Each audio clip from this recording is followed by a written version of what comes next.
Aw, what a cute couple. I'm referring, of course, to Kimiko and Frenchie. If you think that Stormfront and Homelander are a cute couple, I have a therapist that you really should see. But The Bloody Doors Off, I think, is the second best episode of The Boys so far this season. Some of the episodes have been a little flat for me, but this one exemplified all the things that work in The Boys when it's firing on all cylinders. The humor, the character development, the drama, the action, it was all there. And I think it did a really good job setting up the backstory of Frenchie. Now, every episode this season, I feel like, has tried to kind of give a little bit of backstory for a different member of the boys. And I think that this has been kind of done to mixed effect, but I think that this episode it worked really well. And I think in a large part because Frenchie's backstory ties into the present in a more obvious way than, for instance, Mother's Milk plotline did in his episode, or the episode that centered more on his backstory.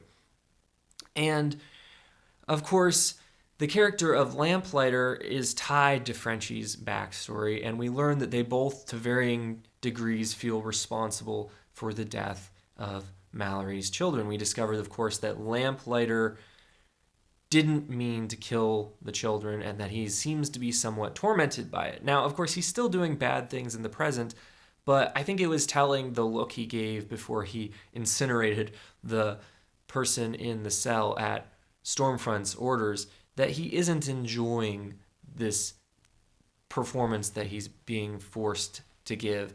And I would argue that doesn't necessarily redeem him, but the scene between him and Mallory where she was going to kill him and he almost welcomed it. He said, go ahead, you'd be doing me a favor. A little bit of a cliche, but it gets the point across that he feels so much guilt and torment for who he's become and what he's done that he feels that he might be better off dead.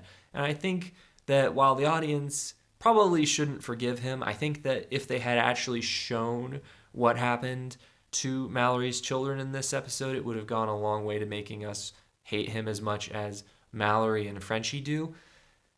But I do think that perhaps we can understand the ambiguity of his character and how perhaps that there is some glimmers of goodness in him, someone worth being redeemed somewhat. Frenchie's backstory, we discover, of course, that in the past he feels guilty because he left his post to go and help a friend who ended up overdosing eventually, but this ended up allowing Lamplighter to kill Mallory's children, which is something he holds himself responsible for to this day, and something that he doesn't feel he deserves forgiveness for. And the capstone to his emotional journey this episode was his scene with Kimiko, where he tells her, essentially that he's been looking for redemption in trying to save her, which is something she never asked him to do. And I felt like this was a very, very strong scene. And this was a well-acted scene by both Tomer Capone and Karen Fukuhara.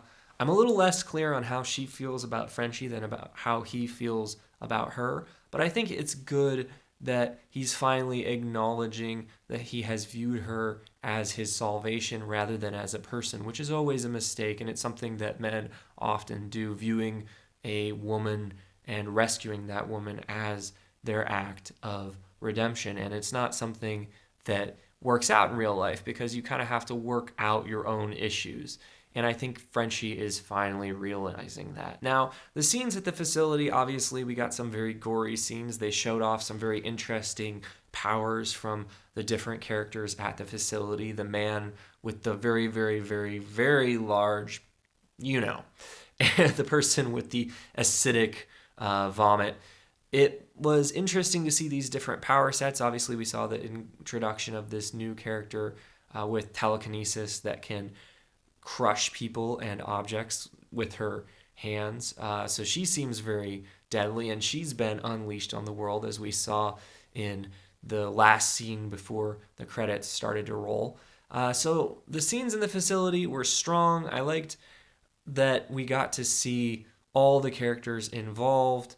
I think that it was good that this episode also managed to develop other characters besides Frenchie and Lamplighter. Now, I would argue that that was the main plot line this episode, but they also managed to find time to develop the relationship between Homelander and Stormfront. You know, they had a very, very twisted visual gag during their sexual encounter.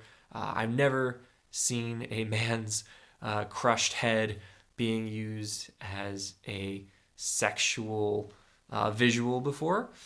That's pretty gnarly. I think Hitchcock would blush at that, to say the least. And he thought that his train going into tunnel metaphors were cheeky.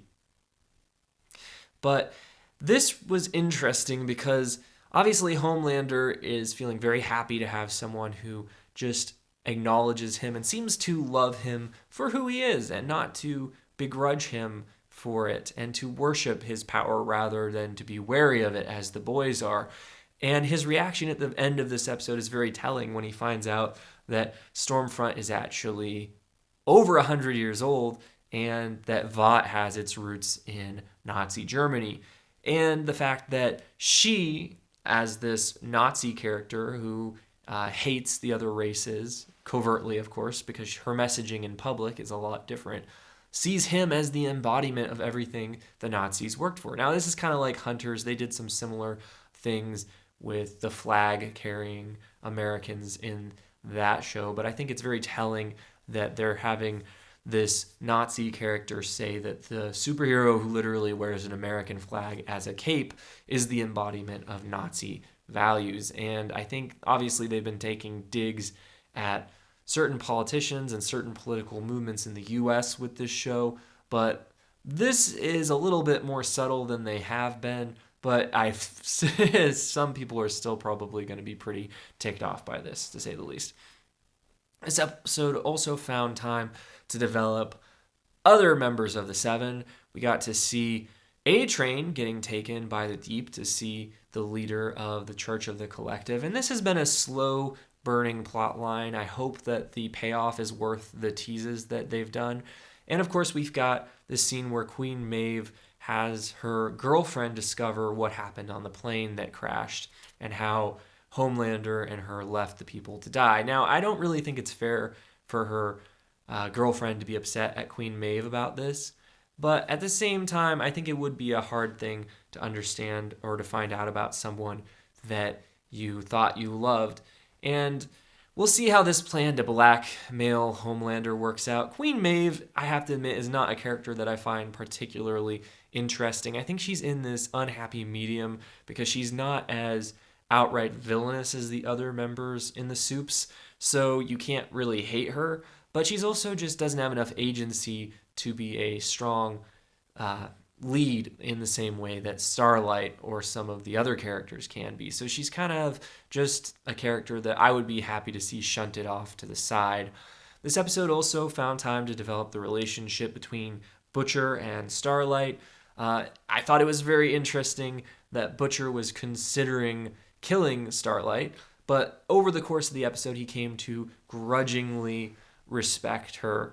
And I think that they've made these decisions with Billy in the show that are going to gradually force this to have a very, very different ending than the comics, which is fine. I'm not criticizing it for that. But in the comics, obviously, Butcher was very, very wary of people with power to such an extent that he eventually came back after people that he had worked with because he can't trust anyone with power because he believes that power corrupts people and causes them to eventually do terrible things one way or another. And the fact that he has this relationship with Starlight this episode, to me, kind of shows that perhaps he's softening in this belief. But we'll have to wait and see how this has ramifications for the character of Billy down the line. It was interesting. They did a lot of development of Starlight and Huey's relationship this episode. Of course, they're broken up now because Starlight doesn't want to put herself at risk with her feelings for him. It's interesting, though, that the way that they developed their relationship this episode, they showed us how they feel for each other in scenes where they saw each other in pain, and the scene where Huey reacted strongly when Starlight was having the tracker chip removed from her shoulder, and in the scene where the van flipped. And at first I thought Huey was okay, but then you find out that he has been impaled on a piece of metal when the car was flipped. And the fact that Starlight is so concerned for him and the way that she bonds with Billy as they try to get him to the hospital, the fact that she accidentally kills someone in her efforts to hijack a car to save Huey. Overall, I thought, as I said, that this was the second best episode of The Boys this season. I thought it was very, very strong, had a lot of good moments, and I'm excited for next week. But those are just my thoughts. Let me know what you thought in the comments. If you're interested in seeing more reviews like this one, please consider subscribing. If you'd give me a like, I'd really appreciate it. And as always, you can watch more videos right now.